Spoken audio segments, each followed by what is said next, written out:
नमस्कार. महा 83 डेली न्यूजमध्ये आपले सर्वांचे हार्दिक स्वागत.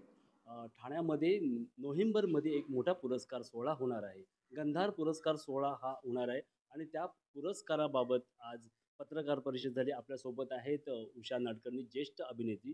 त्यांच्याकडून आपण ऐकून घ्या की नोव्हेंबरमध्ये काय पुरस्कार आहे गंधार पुरस्कार?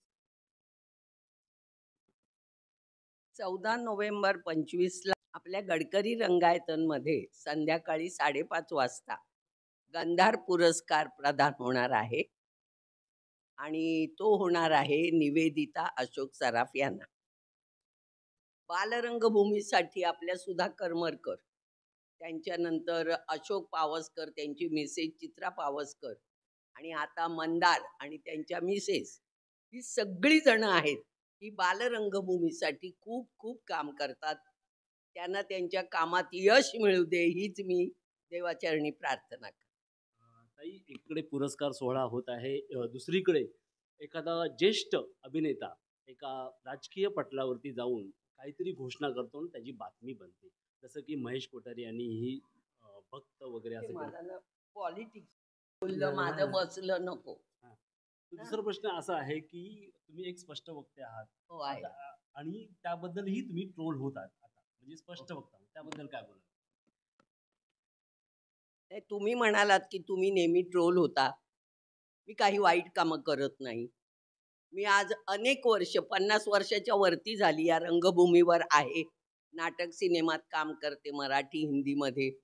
माझा अभिनय कसा असतो हा तुम्ही सगळ्यांनी बघितलेला आहे. मला माझी लाल करायला आवडत नाही, पण मला वाटतं मी बरा अभिनय करत असावे. आणि लोक ना मी काय बोलते ते लक्षात न घेता आपल्या मंच घालतात आणि आपण किती शहाणे हे दाखवतात. मग असं ऐकल्यानंतर मी का गप्प बसेन? आता मी एका ठिकाणी दिलीप ठाकूरला जेव्हा माझी मुलाखत घेतली, तेव्हा मी गांधी टॉक्स नावाचा सिनेमा केला. त्यात विजय सेतुपती होते, जे साऊथचे मोठे कलाकार आहेत. तर त्यांनी आमच्याबरोबर काम केलं. आता आमच्याबरोबर काम केल्यानंतर आम्ही ज्या चाळीमध्ये काम करत होतो, ते जे घर होतं छोटंसं, मला वाटतं तिथे कोणी राहत नव्हतं. त्यामुळे ते शूटसाठी आम्ही घर घेतलेलं होतं. छोटीशी खोली 10 बाय 10ची असेल. कळकट्ट मळकट्ट. कारण विजय सेतुपती माझा मुलगा असतो, मी त्याची आई असते, तो चोर असतो, मी आजारी असते आणि त्यामुळे मी जमिनीवर झोपलेले आणि माझा मुलगा चोर, हा विजय सेतुपती.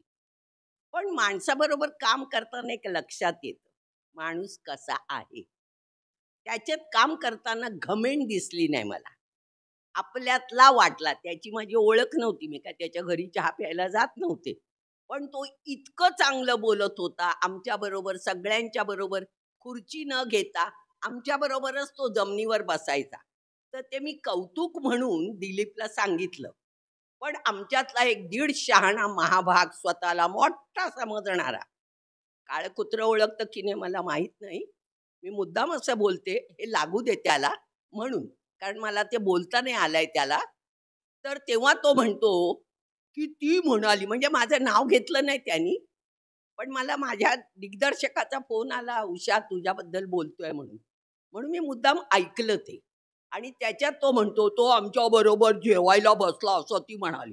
एक तर जेवायला बसला नव्हता तो, त्याच्या व्हॅनिटीत, मी माझ्या व्हॅनिटीत. तो आमच्या बरोबर शूट करताना जमिनीवर बसला, हे माझं वाक्य आहे. तुम्ही जर दिलीप ठाकूरचा मुलाखत बघितली माझी, तर त्याच्यात तुम्हाला ते ऐकायला मिळेल. आणि आमच्याकडे काय आहे माहितीये, जो बोलणारा, आम्ही जेव्हा बँकॉकला गेलो होतो शूटिंगला, त्यावेळेला हा फक्त डायरेक्टरच्या मागे मागे मागे होता. आम्ही सगळा ग्रुप वेगळा बसायचा, हा आमच्याकडे बघायचा नाही. तेव्हा मी म्हटलं हा ओळखत नसेल, जाऊ दे.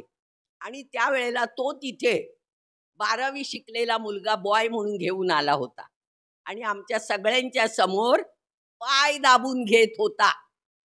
माझं डोकं फिरलं होतं. मग मी त्या मुलाला घेतलं बाजूला आणि त्याला विचारलं, म्हटलं बाळा तू किती शिकला? म्हणाला 12वी. म्हटलं अरे तू मेकअप शिक, टेक्निकलचं काहीतरी शिक, पाय दाबायची कसली कामं करतो? आधी पाय दाबून घेणाऱ्याला काहीतरी वाटलं पाहिजे की आपण सगळ्यांच्या समोर पाय दाबतो. तू काय मोठा अमिताभचा बाप नाहीयेस, पाय दाबून घेतो. आम्ही नाही बोललो त्याच्याबद्दल कधीच.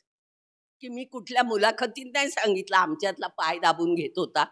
मग मी जर एखाद्याबद्दल चांगलं बोलली तर तुम्हाला मिरच्या का लागाव्या? मग मी वाटेल ते बोलते. एक तर मी कोणाच्या वाट्याला नसते आणि माझ्या वाट्याला गेलेलं मला कळलं तर मी सोडत नाही. मी का सोडावं? मी कोणाच्या बापाचं खात नाही.